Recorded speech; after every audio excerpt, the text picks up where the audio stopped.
مکھی کی وجہ سے ایک آدمی جہنم میں چلا گیا۔ رسول پاک صلی اللہ علیہ وآلہ وسلم نے فرمایا، ایک آدمی صرف مکھی کی وجہ سے جنت میں چلا گیا اور دوسرا جہنم میں۔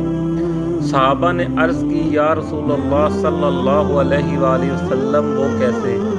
نبی کریم صلی اللہ علیہ وآلہ وسلم نے فرمایا، دو آدمی ایک قبیلے کے پاس سے گزرے، اس قبیلے کا ایک بت تھا جس پر چڑھاوا چڑھائے بغیر کوئی آدمی وہاں سے نہیں گزر سکتا تھا۔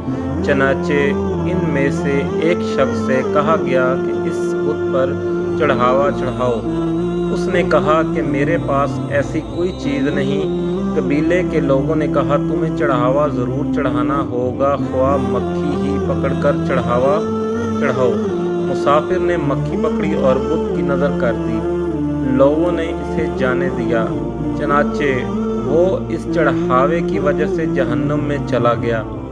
قبیلے کے لوگوں نے دوسرے آدمی سے کہا، تم بھی کوئی چیز بت کی نظر کرو۔ اس نے کہا، میں اللہ تعالیٰ عز و جل کے علاوہ کسی دوسرے کے نام کا چڑھاوا نہیں چڑھاؤں گا۔ لوگوں نے اسے قتل کر دیا اور وہ جنت میں چلا گیا۔ سبحان اللہ۔ میرے چینل کو لائک اور سبسکرائب ضرور کیا کیجیے۔